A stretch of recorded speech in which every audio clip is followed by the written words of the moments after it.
आइए, स्वागत है आप सभी का फिजिक्स की फास्ट रिवीजन क्लास में।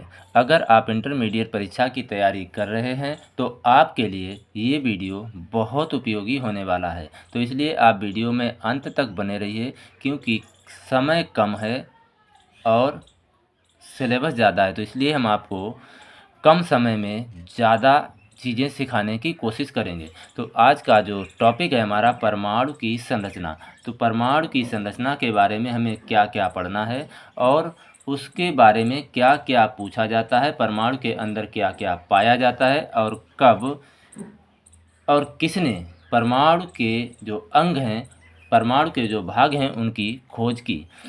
तो परमाणु की संरचना के बारे में समझने से पहले हमें पदार्थ की संरचना के बारे में थोड़ी सी जानकारी होनी चाहिए, और पदार्थ की संरचना का एक उदाहरण देकर हम आपको पहले समझाना चाहेंगे कि जिस तरह से हमारा जो शरीर है और शरीर के अंदर अंग होते हैं, और अंगों के अंदर ऊतक होते हैं और ऊतकों के अंदर कोशिकाएं होती हैं। तो हम कह सकते हैं कि हमारा शरीर कई अंगों से मिलकर बना है, और हमारे शरीर के जो अंग हैं वो कई ऊतकों से मिलकर बनते हैं, और ऊतक कई कोशिकाओं से मिलकर बनते हैं। मतलब है कि शरीर की जो सबसे छोटी इकाई है वो कोशिका होती है, और कोशिका को इससे छोटा नहीं किया जा सकता, इसीलिए शरीर की सबसे छोटी इकाई को हम कोशिका कहते हैं। तो हमारे शरीर की जो सबसे छोटी इकाई है वो कोशिका है, और कोशिका के अंगों की जानकारी अगर हमें प्राप्त करनी है तो उसके लिए हमें कोशिका को चीरना पड़ेगा, फाड़ना पड़ेगा।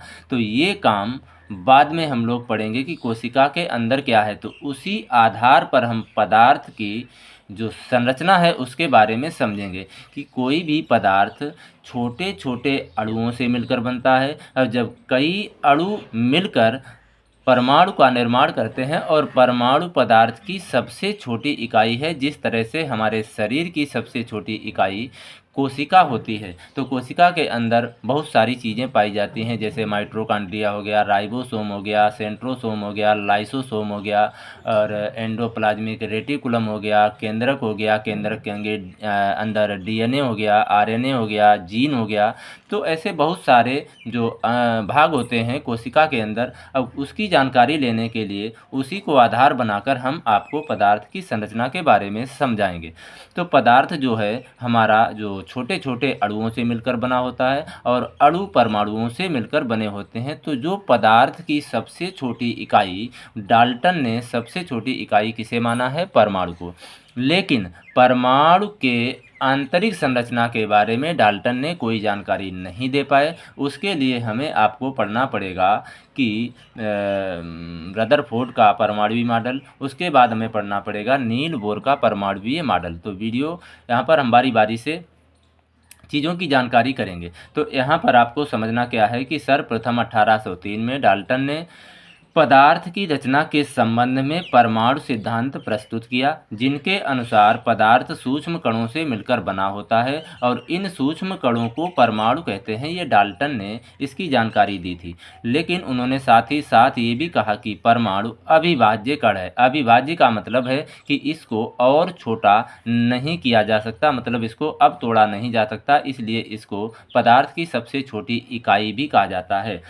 तो परमाणु अविभाज्य कण है। डाल्टन परमाणु की आंतरिक संरचना की व्याख्या नहीं कर पाए। मतलब है कि परमाणु के अंदर क्या क्या पाया जाता है और क्या उसका कार्य है, इसके बारे में डाल्टन ने हमें जानकारी नहीं दे पाए। तो डाल्टन का ये छोटा सा जो पदार्थ सिद्धांत है, इसको हमने आपको विस्तार से बता दिया, तो इसको आपको याद रखना है। उसके बाद आते हैं 1897 में जे थॉमसन। इन्होंने उसी परमाणु को, मतलब है कि डाल्टन को आधार बनाकर कुछ उनकी परिकल्पनाओं को गलत साबित किया, और अपनी कुछ नई परिकल्पनाएं दी, और उसी के आधार पर थॉमसन का जो परमाणु मॉडल है उसी को थॉमसन का परमाणु मॉडल कहा जाता है। ठीक समझते हैं कि थॉमसन का जो परमाणु मॉडल क्या कहता है।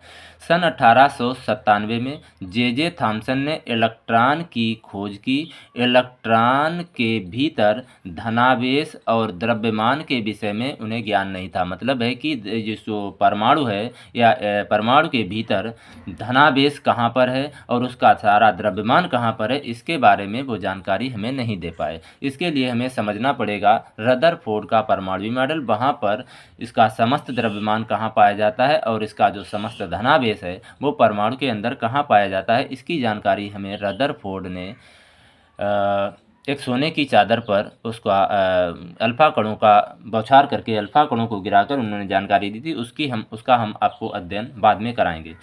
तो इन्होंने क्या कहा कि 1897 में इन्होंने इलेक्ट्रॉन की खोज की थी और उसके भीतर धनावेश और द्रव्यमान के विषय में हमें नहीं जानकारी दे पाए, मतलब उनको ज्ञान नहीं था। उसके बाद सन 1904 में थॉमसन ने अपना एक परमाणु मॉडल प्रस्तुत किया। सन 1904 में थॉमसन ने अपना एक परमाणु मॉडल प्रस्तुत किया। इस मॉडल के अनुसार परमाणु 10⁻⁻10 मीटर त्रिज्या का एक ठोस गोला है। मतलब है कि थॉमसन ने बताया कि जो परमाणु है वो 10⁻⁻10 मीटर, मतलब 1 मीटर का अगर हम 10⁻⁻10 करते हैं तो 1 के आगे 10 जीरो लगाओगे तो बहुत छोटा, मतलब माइक्रो मिलीमीटर में भी हम कह सकते हैं। तो इतना हम लोग इतना चर्चा नहीं करेंगे क्योंकि समय कम है। 10⁻⁻10 मीटर त्रिज्या का एक ठोस गोला है। परमाणु का संपूर्ण धनावेश, मतलब है कि परमाणु के अंदर जितना भी धनावेश है और जितना भी द्रव्यमान है इस ठोस गोले में समस्त रूप से वितरित रहता है। कि मतलब जितना भी धनावेश है और जितना भी द्रव्यमान है वो उस गोले पर समान रूप से हर जगह पर हर बिंदु पर समान रूप से वितरित है। और जो ऋणावेशित इलेक्ट्रॉन है गोले के भीतर, मतलब उस परमाणु गोलाकार है उसके भीतर जगह जगह तरबूज के गुदे के बीज की तरह धसे रहते हैं।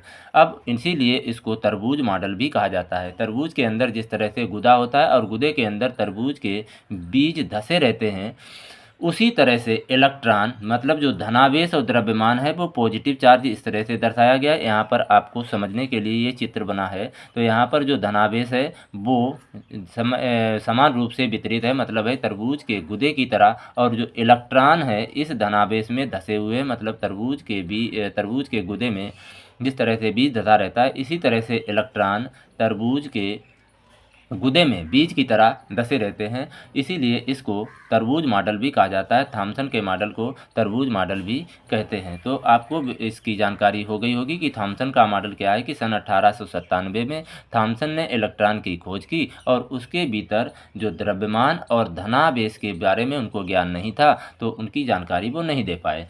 सन 1904 में थॉमसन ने अपना एक मॉडल दिया और इस मॉडल के अनुसार जो परमाणु है वो 10⁻⁻10 त्रिज्या का एक ठोस गोला है और परमाणु का समस्त धनावेश और समस्त द्रव्यमान इस ठोस गोले में समान रूप से वितरित होता है। मतलब है कि समान रूप से प्रत्येक बिंदु पर समान द्रव्यमान और समान धनावेश होता है। और जो ऋणावेशित इलेक्ट्रॉन है वो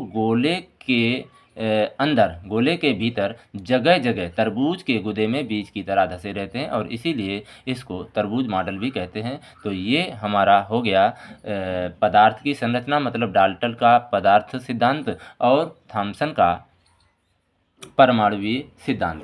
इसके बाद हम आपको चर्चा करेंगे अगले वीडियो में रदरफोर्ड के परमाणुवीय मॉडल की, और आप 1-2 बार इस वीडियो को देखेंगे तो आपको ये टॉपिक याद हो जाएंगे।